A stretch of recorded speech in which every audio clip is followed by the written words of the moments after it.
Hello everyone. Alright, so let's talk a bit about Mission Impossible 7 Dead Reckoning Part 1. This was such a joy. It was such a joy.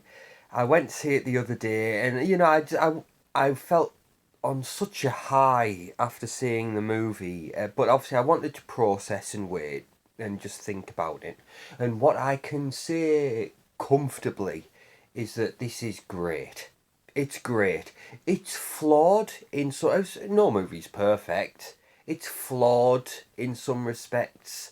You listen to what Critical Drinker and Mauler have talked about, and there is some very valid issues.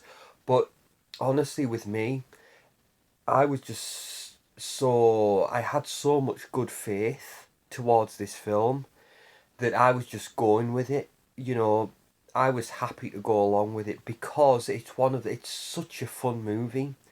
It's entertaining. You can see it's been made with so much care. Like everyone involved in this film has been is totally invested in what they're doing. They're totally committed, and they're all trying, putting their heart and soul into making something good that people can come and enjoy. Because Tom Cruise really is a special case. You don't need me to tell you that, but he is. He's one of the few people that really cares about the fans, and he really, really tries so hard. We were talking about in the Extraction 2 review, I talked about how hard Chris Hemsworth tries. Obviously Tom Cruise he's the leader of the pack when it comes to this sort of thing.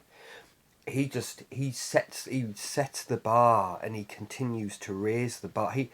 If you don't mind me making the comparison, Tom Cruise is basically the Bret Hart of actors. He's the excellence of execution.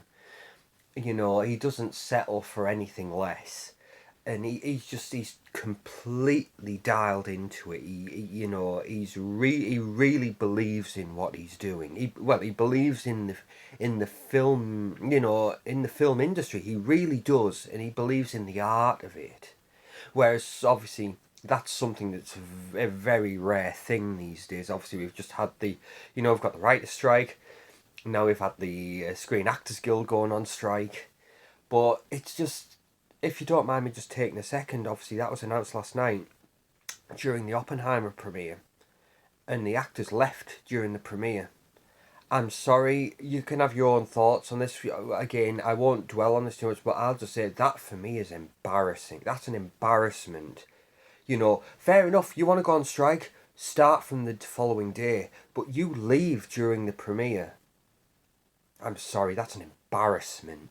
It's an insult, I think, to all the good work that you yourself have done, and everyone involved in that film, but you don't have the decency to stay for the entirety of the premiere.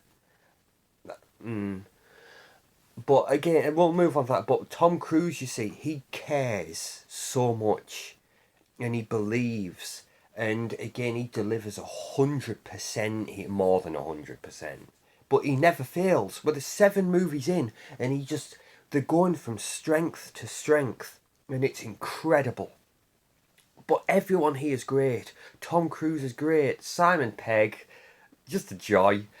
Ving Rhames is so wonderful, and he has some really, really wonderful moments in this. Like there's a scene with him and Haley Atwell. Haley Atwell, wonderful. She's a great addition to this as well. She's great in this. But there's a scene where he has a sit down conversation with Haley Atwell's character, and Ving Rhames is just such a wonderful presence. He's great in this. Obviously, Rebecca Ferguson, fantastic as always. But everyone, and I'm sorry, I forget the name of our main villain. Obviously, the main villain is this artificial intelligence, but the our actual face to go with the entity as it's referred to in the film.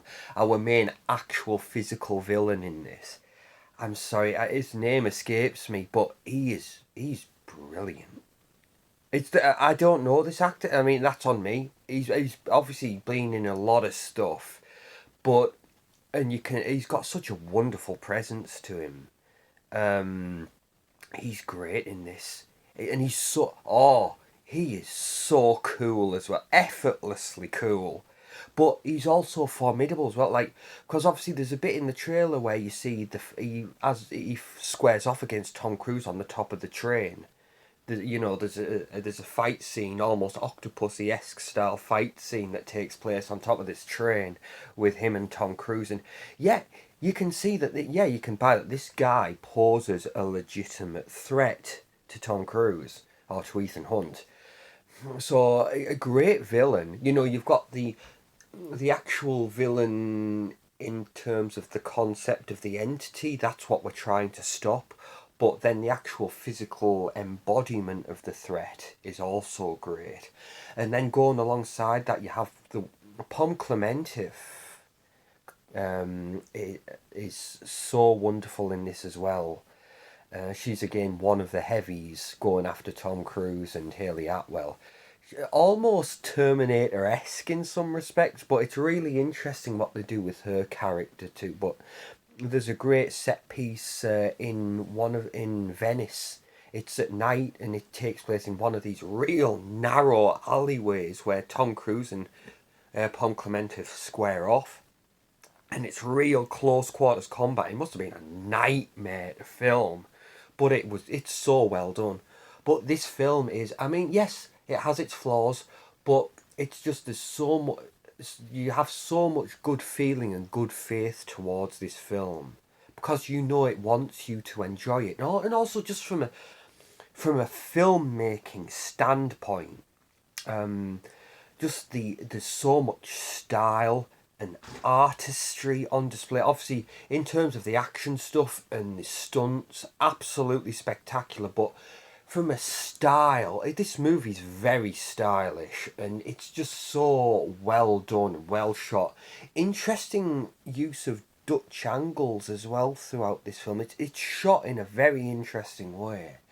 But there's a whole sequence involving, because obviously Vanessa Kirby is back in this as well, as the White Widow. She's wonderful in this, and she's so wonderful. And I love, obviously, Vanessa Kirby, stunningly beautiful, but I always love that look that she has in her eye. She's wonderful. She's fascinating, but also her personality or the way she portrays this character, she's very, very good.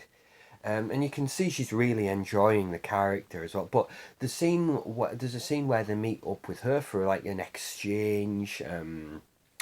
She's a party that brings other parties together, and we have this whole set piece in a nightclub. You might want to call it the John Wick 2 sequence. But honestly, you have these moments when you watch certain films where you just start to think, what am I watching? Because it's so brilliant that you're just having trouble processing. There's certain films that it happens in, like an example might be in Desperado, where you have that wonderful sequence where you've got Selma Hayek on the bed singing a cappella, and then you have the shootout that ensues. Or you might have that wonderful moment in Battle Royale where one of the schoolgirls gets killed and they bring in the classic.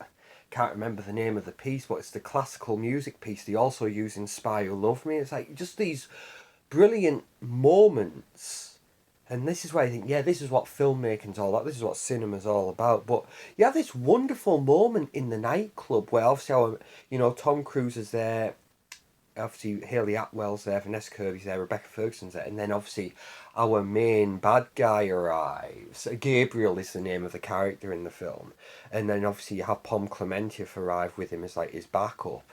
But it's just, this whole sequence is so cool and there's so much style on display. And Pom Klementif's look in this thing, you can see it on the poster. She's kind of got like this face makeup on and she's got that outfit on. And she sits down and just, there's so much style and sophistication and, for lack of a better word, coolness, awesomeness going on screen that you're having trouble processing it all. You kind of think, right, all of the style and creativity and awesomeness for this year alone was just poured out of a bag onto a table, right? And they split it into two. And they give half of it to John Wick 4, and they gave the other half to this movie. It's great. It's really, it's brilliant. And just wrapping this whole thing up, because I'm going a little long, there's some wonderful comedic moments in this as well. There's obviously the action's great, the characters are great, interesting story, but as you say, just some flaws here and there, and some little issues with the writing, but it's got so much good faith that you can get past that. There's some great comedy moments in this as well, as there are in the previous ones as well. But there's just some great, like the back and forth that Tom Cruise and Hayley Atwell have. There's this set piece. It's in the trailers, a lot of it, where they're in Rome, and they're in like one of these. They're in this small yellow car. It's like the car from For Your Eyes Only, and obviously you've got this chase through the streets, but just there's certain moments throughout this chase sequence where it's hilarious what's going on. And you think they've basically made the gunman of Mission Impossible films. It gets so outlandish, and it's a joy to watch. And my favourite moment, again, I won't go into no spoilers, because obviously I really want people to go and enjoy this. There's a moment, because the way the chase gets started is obviously Hayley Atwell's wanting to get away from Tom Cruise. She wanting to get away from everybody, but basically she steals a police car and she takes off, and Tom Cruise steals a police motorbike and takes off in pursuit, and he's trying to catch up to her and pull her over and explain what's going on. She's not listening, and then as she speeds off trying to get away from Tom Cruise, she just gets rammed from out of nowhere by this big 4x4, which it's revealed that Pom Clementieff's driving. And obviously, we see this car crash take place, and it's all from inside of the police car, so it's all basically from Hayley Atwell's point of view.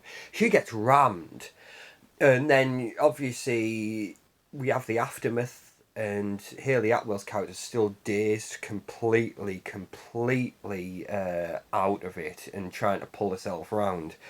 And obviously she's looking around, not really processing what's going on. And then one of the heavies approaches the car and is trying to get in the car. And then you see in the wide shot, still from inside the car, that there's other heavies approaching.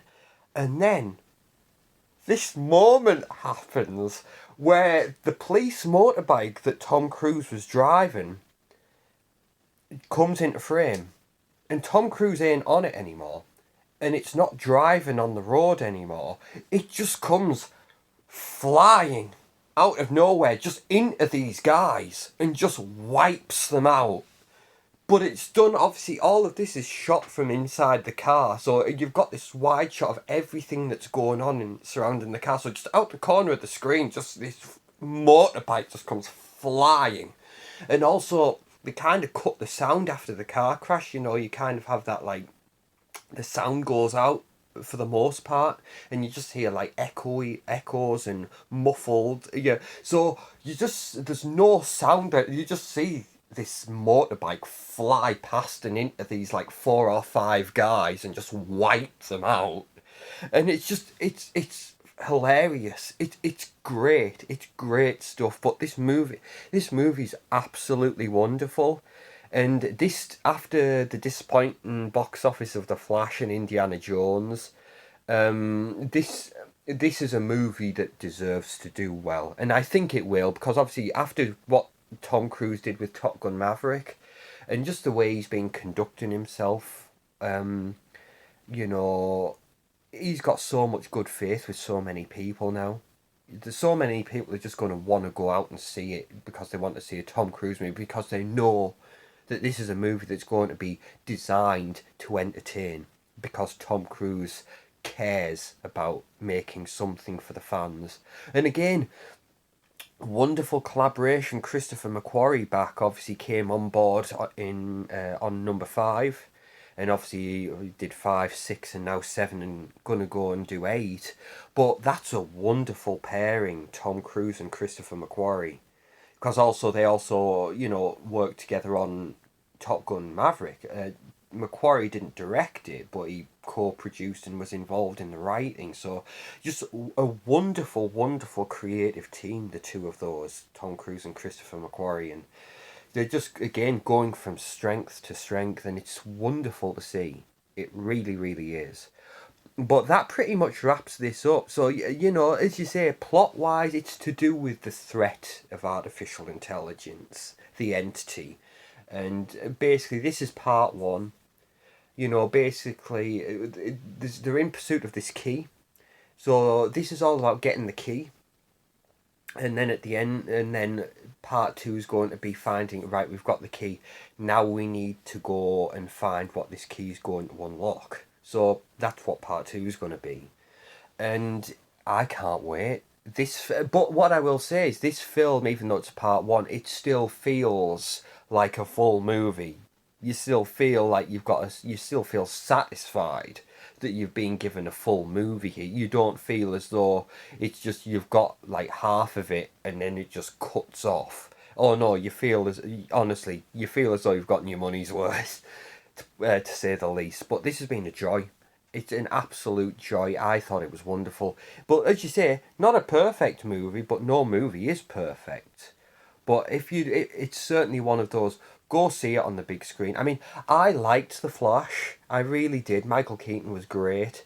Sasha Calle as well, wonderful as Supergirl, and it's fun. But you know, I can understand it hasn't done very well, and some people have just been turned off by it. Maybe burnt out. That's what it is. I haven't seen Indiana Jones, and if I never see it, it'll be too soon. So what I'll say is, if you don't want to go see The Flash, fair enough. What I would say is, don't waste your money on Indiana Jones.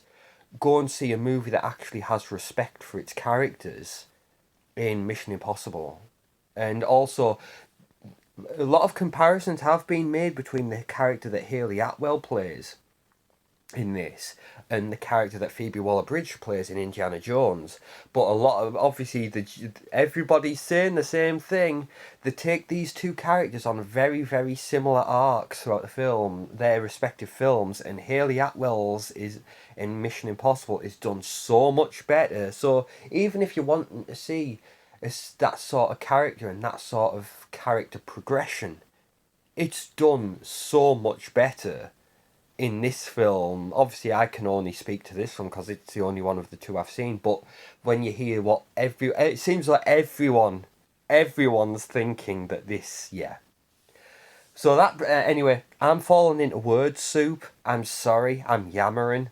But you guys have indulged me for long enough. I will take up no more of your time. But thank you for the time you have given me. I hope you've gotten something out of it. And again, if you go see the film, hope you enjoy. And if you have seen the film, please feel free to share your thoughts. I'd love to hear them. Thank you, everyone. I will see you in the next one. Bye bye.